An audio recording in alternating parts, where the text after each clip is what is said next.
রাজধানীর মানিক মিয়া এভিনিউ এলাকায় এই মুহূর্তে আছেন আমাদের আরেক সহকর্মী সিনিয়র করেসপন্ডেন্ট আপেল শাহরিয়ার। আমরা সরাসরি যুক্ত হচ্ছি তার সাথে। আপেল, আপনি তো সকাল থেকে রাজধানীর বিভিন্ন পয়েন্টে ঘুরে দেখেছেন। এই মুহূর্তে আসলে আপনি যেখানে আছেন সেখানকার চিত্র কেমন দেখছেন, সেই সাথে আসলে পুরো রাজধানী জুড়ে আইন শৃঙ্খলা রক্ষাকারী বাহিনী উপস্থিতি এবং নিরাপত্তা ব্যবস্থা কেমন দেখছেন?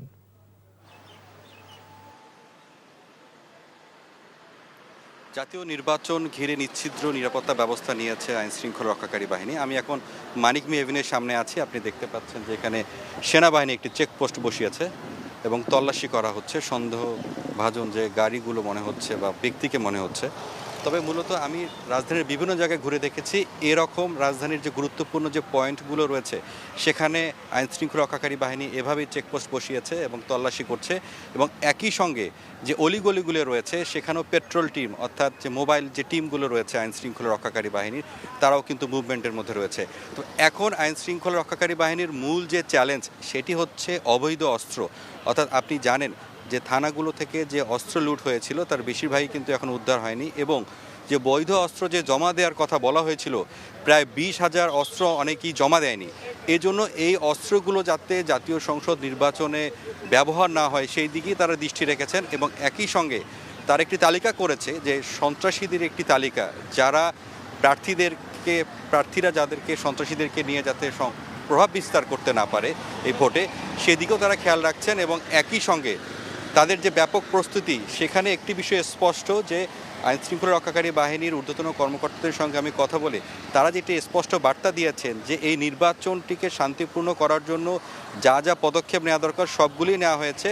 আর এখন যেহেতু কেন্দ্রগুলোতে নির্বাচনী সরঞ্জাম পৌঁছানোর একটি প্রক্রিয়ার মধ্যে রয়েছে, সেটা যাতে নিরাপদেও যাতে কেন্দ্রগুলোতে পৌঁছায় সেটিও তারা দেখছেন, এবং একই সঙ্গে ঝুঁকিপূর্ণ যে কেন্দ্রগুলো রয়েছে সেখানেও বাড়তি তারা নজরদারি রেখেছেন, কোনোভাবেই যাতে কেউ বিশৃঙ্খলা করতে না পারে সেদিকে তো তারা দৃষ্টি রেখেছেন। একই সঙ্গে সামাজিক যোগাযোগ মাধ্যমে যদি কোনো গুজব অপতথ্য না ছড়ানো হয় সেজন্য কিন্তু তারা সাইবার যে টিমটি রয়েছে তারা সার্বক্ষণিক নজরদারির মধ্যে রেখেছে।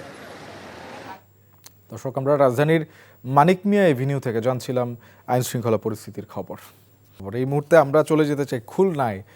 সেখানে আছেন আমাদের আরেক সহকর্মী সিনিয়র করেসপন্ডেন্ট আবু তৈয়ব। তৈয়ব, আমরা কুমিল্লার ভোট কেন্দ্রের খবর, সার্বিক চিত্র জানছিলাম। খুলনাতে কি অবস্থা? খুলনায় ভোট কেন্দ্রের সরঞ্জামাদি এখনো পৌঁছেছে কিনা, সেই সাথে আরও জানতে চাই যে আইন শৃঙ্খলা পরিস্থিতি কেমন আসলে খুলনাতে।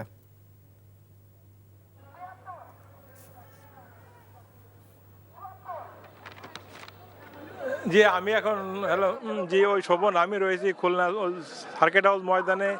এখান থেকে কিন্তু খুলনার 6টি আসনের ব্যালট পেপার পুলিশ আনসার এবং প্রিজাইডিং অফিসারদের বুঝিয়ে দিচ্ছে। তারা এখানে ট্র্যাক, আপনি দেখছেন ট্র্যাক আছে, গাড়ি আছে, তারা গাড়িতে করে চলেছে। এখন কিন্তু খুলনার যে ওই 6টি আসনের ভিতরে 4টি আসন ওই গতকালকে দিয়ে দেওয়া হয়েছে, কারণ এগুলো হলো বিভিন্ন ওই যে ওই উপজেলা।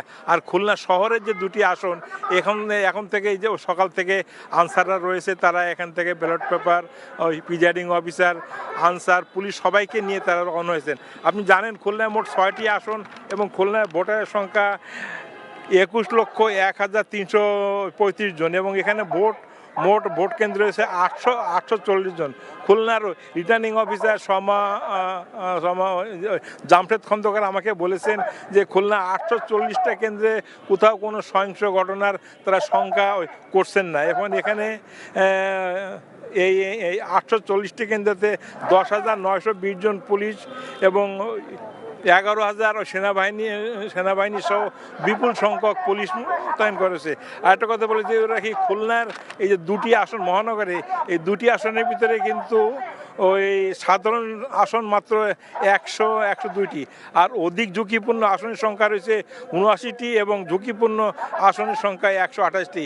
পুলিশ কর্তৃপক্ষ বলা হয়েছে অধিক ঝুঁকিপূর্ণতে অতিরিক্ত পুলিশ মোতায়েন করা হবে।